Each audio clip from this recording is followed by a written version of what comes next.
It may be a bit too soon to make this video, but Dragon Ball Super has all the potential in the world to be the last Dragon Ball series that we ever get. So we're going to need it to have a good ass ending, and one of the best ways to do that is to take everything you know about the series, all the best and most satisfying moments, and just throw them all in at the end. Dragon Ball GT did this thing where they portrayed a version of Goku who was believed to be dead 100 years in the future, and he's walking amongst the people that he has protected without them even knowing it. Then the flashback starts with the music coming in the background. It was a good ending, and Dragon Ball Super could easily just copy GT's ending with some new art and a different song. However, it's already been done, so yeah, it was cool for the first time, and even still, I encourage everybody to go back and watch that GT ending. It's a timeless classic. I just feel like if Dragon Ball Super were to attempt something like that, it wouldn't be as memorable as GT's. Xeno and Goku have been setting up this Universal Tournament almost better than anyone else. We had the Universe 6 vs Universe 7, but the next big event that is really being hyped up is the clash of all 12 universes. Since the Black Goku / Future Trunks arc shouldn't be ending anytime soon, it would make sense for the tournament to be held much later on, maybe another 20 episodes, so it wouldn't be ending for a while. However, if Dragon Ball Super were to just abruptly stop after that, there would still be so many questions left unanswered, and without a doubt, there would have to be someone stronger than Goku at that tournament anyway, and typically Dragon Ball just doesn't end things if there's a clear goal in sight.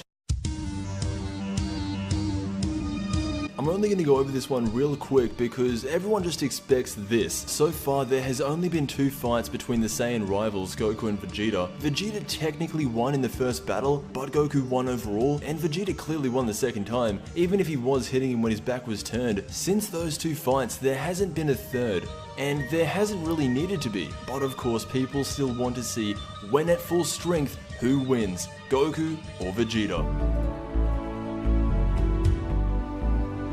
For me, this is one of the best ways you could end Dragon Ball in general. Flash say 100, maybe 200 years in the future. Goku and Vegeta are nowhere to be seen. We don't know if they're dead, alive, gods or not, but as we look throughout the universe, we hear people talk about these guys as myths, as legends, as mortals who are pretty much gods. And unlike the last 2 entries on this list, just having it end with Goku, the strongest he has ever been, same with Vegeta, known around the multiverse as mortals who have triumphed gods, there's just something about the idea of that that's insanely cool. Like how we compared the GT ending, the Dragon Ball Z ending is good in theory, just maybe wasn't executed as well as it could have been. Oob was a character that prior to the martial arts tournament, nobody had heard of. His only saving grace was that he is the reincarnation of Majin Buu, and while I personally really like that concept, it still didn't sit well with a lot of people. That's why if Dragon Ball Super ever goes down the route of trying to give us the pass the torch ending, it would have to be with a character that we are already familiar with. Someone like Cabba, Oob if he gets more time in DBS, maybe even Pan. Dragon Ball Z actually had a perfect opportunity with passing the torch, and that was back in the Cell games. We all know what happened, and for that to work in Dragon Ball Super, it would almost need to be the exact same scenario.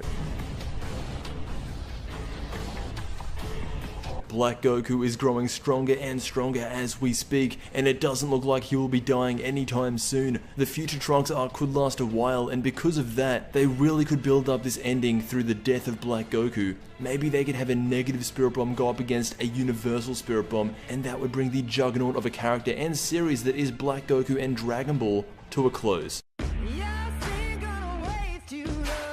When Dragon Ball Super first started, it had a lot of technical issues. The characters were way off model, the animation was 50-50, you just didn't know what you were gonna get. As time went on, we saw minor improvements throughout the Universe 6 arc. Even in times of filler, you could tell the series was getting better. And by the time we hit the Black Goku arc, everything is how it should be. Goku looks like Goku, Vegeta looks like Vegeta. We have yet to have a bad episode since starting with Black Goku. And I feel like this is all because when they were starting off Dragon Ball Super, they were only testing things out to see if it would bring in the cash. Now they can see that it actually does. Why would it have to end? I mean, of course, it eventually has to come to an end, but Dragon Ball is a series that has been around for over 30 years, so for me to be out here talking about how it should end within the next year, it's not going to happen. I've always thought that Pokemon and Dragon Ball were the 2 animes that everyone just knew. And Dragon Ball from 1997 to 2013, over 16 years, had next to nothing to support it, and I don't see why 3 years later it should stop.